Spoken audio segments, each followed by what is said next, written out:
சிங்காசனத்தில் வீற்றிருக்கும் சர்வ வல்லமையுள்ள தேவனுக்கு ஸ்தோத்திரம்.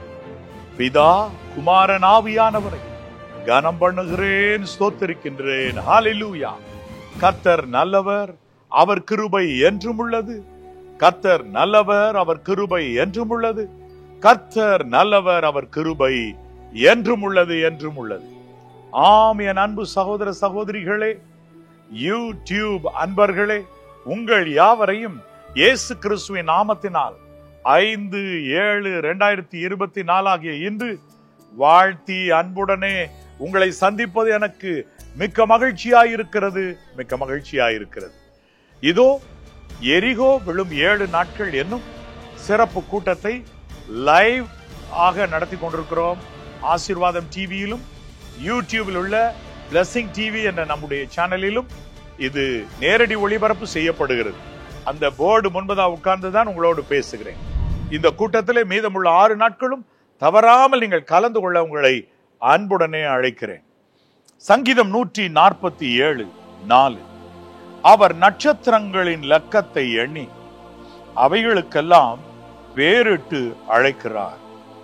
என் அன்பு தேவனுடைய பிள்ளைகளே, கர்த்தர் நட்சத்திரங்களின் லக்கத்தை எண்ணுகிறார். ஒண்ணு, இவ்வளவு எண்ணிக்கைக்கு அடங்காத நட்சத்திரங்களை சிருஷ்டித்தது அவருடைய பெருமை, மகிமை. அதோடு இன்னொன்னு, இதை சிருஷ்டிச்சிட்டு என்றார் எத்தனை நட்சத்திரங்கள் இருக்கு எண்ணுகிறார். இது எதை குறிக்கிறது? தேவனுடைய கன்சர்ன். நிறைய நம்ம சிருஷ்டிச்சிட்டோம்னு கர்த்தர் பெருமை அடைகிறதுக்கு அல்ல, கன்சர்னா இருக்கார். எத்தனை நட்சத்திரம் இருக்கு, அவைகளை பெயரிட்டு அழைக்கிறார். பெயர் வைக்கிறாரு, பெயரிட்டு அழைக்கிறார். என் அன்பு தேவனுடைய பிள்ளைகளே, இது தெய்வத்திற்கு, ஆம், ஒன்றான மேயதேவனுக்கு இது அற்பமான காரியம் அல்லவா? என்றாலும் கர்த்தர் அவைகளை பெயரிட்டு அழைக்கிறார். அப்படின்னா அவைகள் ரெஸ்பாண்ட் பண்ணுது அவருக்கு. ஒரு குறிப்பிட்ட மனிதனுக்கு விரோதமாய் இதோ வானத்தின் சேனைகள் எல்லாம் யுத்தம் பண்ணியது என்று வேதம் சொல்லுகிறது. அப்படின்னா கர்த்தர் சொன்னா அது யுத்தம் பண்ணும், சண்டை போடும். அப்படியானால் அவ்வளவு நட்சத்திரங்களை உண்டாக்கின அவர் கன்சர்னா பேரிட்டு அழைத்து அருமையாய் நடத்துகிறார். என் அன்பு தேவனுடைய பிள்ளைகளே, இதோ சமீபத்திலே ஒரு நாள் மீட்பர் இயேசு கிறிஸ்து எனக்கு காலமே நான் என்னுடைய ஜெப தியானத்தில் இருந்த போது தரிசனமானார். அப்பொழுது அவர் சொன்னார், இதோ தேவனுடைய கரிசனையை நீ இந்த உலகத்திற்கு எடுத்து செல்லுகிற ஒரு ஊழியத்தை நீ செய்கிறாய். ஒரு அருமையான பணி இது. தேவனுடைய கரிசனையை ஜனங்களுக்கு நீ காண்பிக்கிறாய் என்று சொன்னார். ஆம், நம்முடைய சென்னை ஆசீர்வாத திருச்சபையில் ஒவ்வொரு வாரமும் மதியம் எல்லோருக்கும் உணவளிக்கிறோம். அடரா, அதற்கு மட்டும் ஏராளமான செலவுகள் ஆகிறது. ஏராளமான மனிதருடைய வேலைகள் அதற்கு தேவையா இருக்கிறது. இதெல்லாம் இருந்தாலும் ஒவ்வொரு வாரமும் தவறாமல் தேவ பிள்ளைகளுக்கு உணவளித்து அவர்களை அனுப்புகிறோம். என் அன்பு தேவனுடைய பிள்ளைகளை, தேவனுடைய கரிசனையை வெளிப்படுத்துதல், அது ஒரு கிருபையை இந்த ஊழியத்தில் வைத்திருக்கிறார்.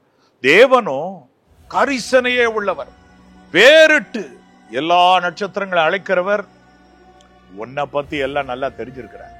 சகோதரனே, அன்பு வயதில் கூடிய பெரியவர்களே, முதியவர்களே, ஆம், உங்களுடைய எல்லா காரியமும் கர்த்தருக்கு தெரியும். உங்க சரீரத்தில் இருக்கிற சில பாடுகளோ வேதனையோ, முதிர் வயதினால இருக்கிற வேதனைகளோ தெரியும். முதிர் வயது மட்டும் தாங்குவேன், ஏந்துவேன், சுமப்பேன், தப்புவிப்பேன் என்று கர்த்தர் சொல்லி இருக்கிறாரே, அப்படியே உங்களை தப்புவிப்பார். தலையில் உள்ள முடியெல்லாம் எண்ணி வைத்திருக்கிறாரா?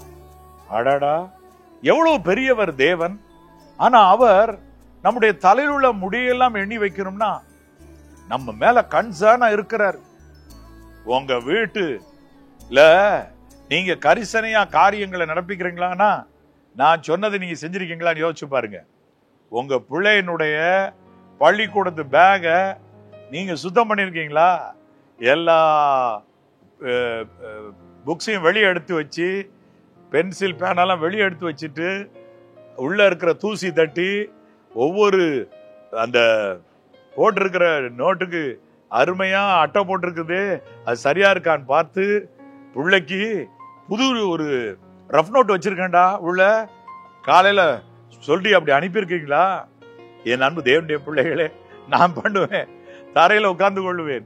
ஆலிஸ், டேரிஸ், ஹாரிஸ் இவங்களுடைய பேக்னாலும் சரி அப்படித்தான் வச்சிருந்து, ஆமா, கரிசனையாய் அவர்களை நடத்த நான் நினைப்பேன். நான் கரிசனைப்படுறது கொஞ்சம், ஊழியக்காரருடைய கரிசனை விசேஷ விதமாய் வச்சு நீங்க அளவுலாம் நம்ம ஏதோ பெருசா நினைக்க வேண்டாம். நீங்க ஒவ்வொருவரும் தகப்பன் தானே. எல்லோருமே பிள்ளை, தன் பெற்ற பிள்ளைக்கு தகப்பன். கரிசனையாய் இருந்து அருமையாய் காரியங்களை நடப்பியுங்கள். கர்த்தர் உங்கள் மேல கரிசனையாய் இருக்கிறார் என்பதை அறியுங்கள். அதனால் ஒரு குறையும் வராமல் காப்பார். பாடுகள் இருக்கலாம், உலகத்தில் உங்களுக்கு உபத்திரம் உண்டுன்னு சொன்னார், இருக்கலாம். தன் சிலுவை எடுத்துக்கொண்டுதான் அந்தந்த நாள்ல என்ன பின்பற்றணும்னு சொன்னார். சில சிலுவை பாடுகள் போன்ற வாழ்க்கையின் சில பாடுகளை நீங்க கடந்திருக்கலாம். ஒண்ணு சொல்றேன் உங்களுக்கு, கவலைப்படாதீங்க. கர்த்தர் நல்லவரும் நன்மை செய்கிறவருமா இருக்கிறதுனால உங்க காரியத்துல எல்லாம், உங்க காயங்களுக்கு அவர் அருமையாய் கலிக்கம் போட்டு மருந்து ஔஷதத்தை இட்டு அருமையாய் உங்களை சௌக்கியப்படுத்தி நடத்துவார். இதோ நான் அவர்களுக்கு சௌக்கியத்தையும் ஆரோக்கியத்தையும் வரப்பண்ணி அவர்களுக்கு என் சத்தியத்தை வெளிப்படுத்துவேன் என்று சொல்லியிருக்கிறேன். சத்தியத்தை வெளிப்படுத்துவார். God bless you.